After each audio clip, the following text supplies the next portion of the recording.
simply start at the eye and work our way down. Now all I'm going to do is a small sedge hog pattern. I'm just going to run the thread along, stop it, in line with the barb of the hook, and obviously remove the waste piece. Now I'm going to start off with deer hair. Most times you'll start off with a wee bit of deer, seal's fur or some fur of some sort, and then the deer hair. I like to get the deer hair at the back first. It just lifts the back of the fly or keeps it up. Now you'll find obviously the caddis wing or the sedge wing sits further than the bend anyway, so now I'm going to stack this. This is the deer hair I'm using is a roe deer. I'll show you it first. Now it's there, it's a dark brown, but it's got very black tips, as you can see, really dark at the tips. Now this is just, when you pick a piece and when you look in the packets in the shop, you're just looking for the darkest one you can find.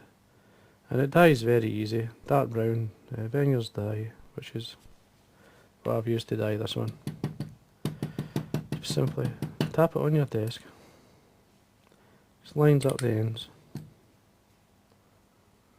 and then you're looking not too long, just a wee short tail. Well, it's not so much a tail, it's actually part of the wing. And you catch it down, nice and tight. Normally I trim it first, but you can get away without, you can tie it in first and then tie it down.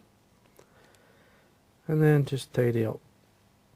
Now I'm using this as a seal's fur, again same colour, so dark brown. Now you could use a claret, or even mix some claret into it, which would work. I like both patterns. And then just nice body, some seal's fur down, and take away the excess, and then repeat this all the way up. Now I'm obviously going to add a wee bit more the deer hair. Again, I'm going to stack it. I just want it. One of the questions I get asked is the length of the deer hair on a sedge hog. Now I've used them at all lengths. If you go to the Orkney boys, most of them like them really short, they don't want it too long, which I can understand. I've caught fish in all lengths, so it doesn't really bother me, but keep it reasonably short, keeps the wing low, and if it's a caddis pattern especially, then definitely keep it quite short. It's just short of the length of the tail. Hold this. Measure the point where you're going to tie in the next wing, which will be there. And you trim away the excess. And you come in reasonably loose turns and then tighten up so that you catch in the cut ends. And then see how it's sitting. There you go, nice and low. A wee bit more of the seal's fur. And slide it up.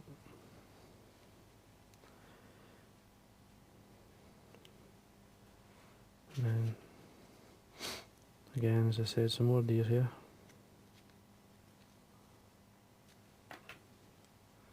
Try it close to the skin so that you don't go back for some more and find cut ends. Just come in, tap it on your desk, line up the tips, and there we go. Now there's 2 or 3 ways you can finish off this fly. You can either have a muddler head, or in this case you can have a hackled. In this case this is Coachman Brown hackle in front. Now I'm going to tie a muddler head at the end of this one. Just keep everything like deer hair. Again, there's your mark there. Come in, trim it away. And then come in, just keeping the cut ends onto the hook. Nice and tight. Again, more seal's fur.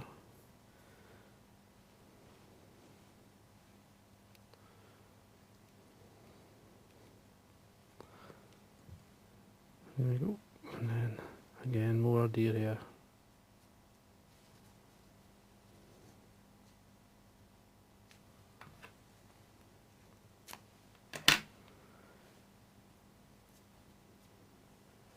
Now at this point I'm not going to stack the hair, I'm just going to leave it more natural like, so it's sometimes a better taper. Just hold the ends, again cut it round about a mil or so from the area you're tying it in. Just come in and then tie in these cut ends.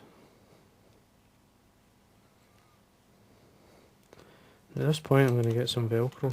I'm just going to bring some of the seal's fur in between the deer hair,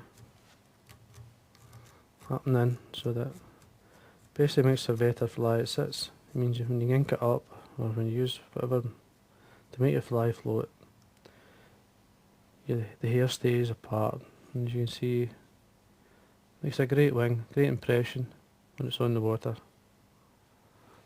Now, I'm going to form a collar using the deer hair, so I'm going to take some more. A collar meaning like a hackle. I'm going to stack this. This is to give the impression of legs, plus keep the fly very light and helps to keep it on the surface.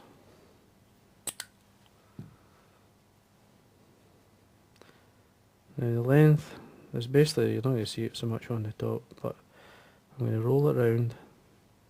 You give it 2 loose turns or so, and then allow the deer hair to roll all the way around. 2 or 3 turns. Always keeping the thread nice and tight. Just work your way through the cut ends. Then get some more deer hair. Just open out the fibres. This time I'm going to tie it in. Put the centre of the eye, this is the easiest way to do it. Put the eye into the centre of the deer hair, but these are the cut ends first.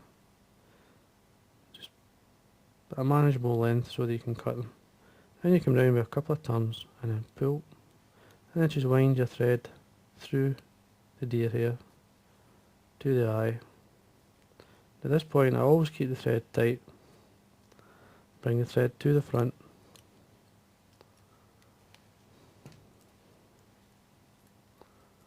One, two, three, four, five.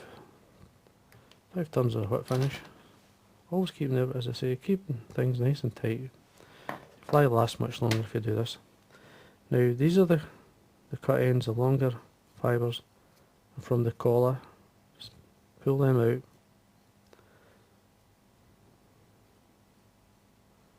Just lift them. You want them 90 degrees from the shank of the hook. And now what I do is I get a curved pair of scissors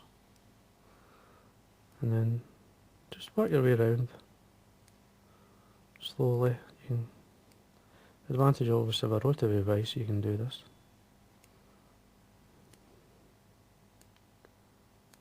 And then just say work your way to the back.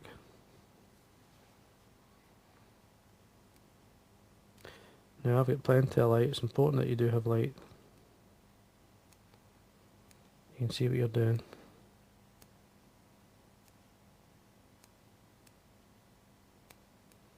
A nice shape, a nice muddler head.